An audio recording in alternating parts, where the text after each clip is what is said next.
आज मैं आपको अपनी बर्थडे का स्पेशल एक सीन दिखाऊंगी। अपने बर्थडे को मैंने स्पेशल बर्थडे कैसे बनाया है वो सब मैं आपके साथ शेयर करूंगी। सबसे पहले उठकर मैं मंदिर गई और वैसे भी किसी भी दिन की शुरुआत मंदिर से ही करनी चाहिए, लेकिन जिसमें कि आज तो मेरा बर्थडे था तो सबसे बेस्ट तो यही था कि मैंने अपने दिन की शुरुआत मंदिर से की। और मैं सबसे पहले अपने खजराना गणेश जो कि इंदौर में हैं, जो इंदौर में रहते हैं वो जानते होंगे, वहाँ पर जाकर अपने इष्ट की, अपने गॉड की ब्लेसिंग्स ली।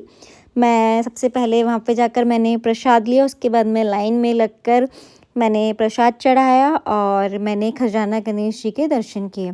चूँकि आज सैटरडे भी था और मैं बहुत सुबह-सुबह गई थी, इसी वजह से भीड़ बहुत कम थी और मुझे भगवान जी के दर्शन बहुत अच्छी तरह से और बहुत पास से हुए।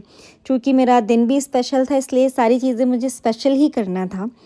फिर मैंने अपना जो दिन का प्लान था वो एक अनाथालय से किया था, क्योंकि मैंने ये प्लान पहले ही कर रखा था। इसकी तैयारी मुझे थोड़ी पहले ही करनी पड़ी थी, क्योंकि अगर आपको किसी भी जगह लंच रखवाना है तो आपको थोड़ा उनको पहले ही बताना होगा।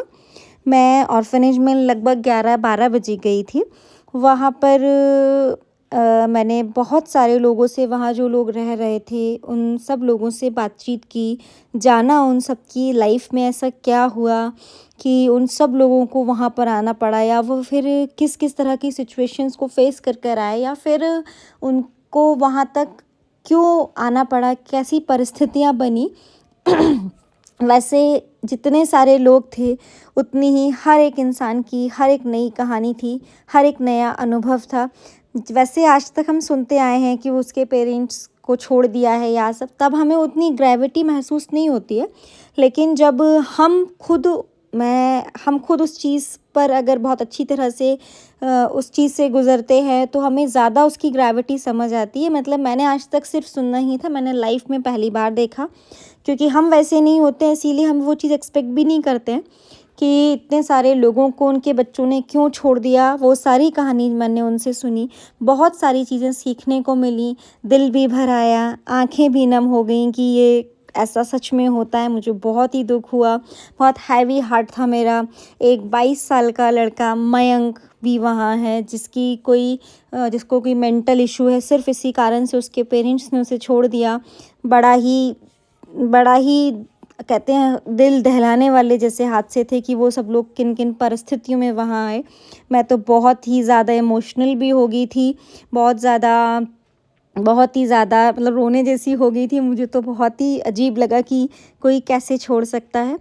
फिर इसीलिए मैंने उसके बाद थोड़ा-सा नाइट आउट में ऐसा प्लान किया कि एक अच्छी सी केक कटिंग एक कैफ़े में करते हैं। तो मैंने फिर वहाँ पर भी एक हाउस ऑफ मॉल्ट्स जो कि इंदौर में है, वहाँ पर अपनी एक केक कटिंग और की। और चूँकि मैं बहुत दिन भर में हैवी हो गई थी, बहुत इमोशनल हो गया था, तो दिन का जो अपनी बर्थडे का बाइंड अप था, मैंने उसे बहुत अच्छी तरह से बाइंड अप किया। दिन की शुरुआत भी मैंने ब्लेसिंग्स के साथ की और दोपहर में तो मैंने इतना कुछ सीखा लाइफ में कि बस वो आगे अप्लाई करूँगी अपनी लाइफ में। और इस तरह से मेरा बर्थडे बहुत अच्छा रहा। मैंने आपको अपनी बर्थडे की स्पेशल जर्नी सुना दी है। आगे भी मैं आपको आपकी सारी अच्छी-अच्छी जर्नियाँ और अच्छी-अच्छी चीज़ें बताती रहूँगी। उसके लिए मेरे चैनल को लाइक और सब्सक्राइब करें।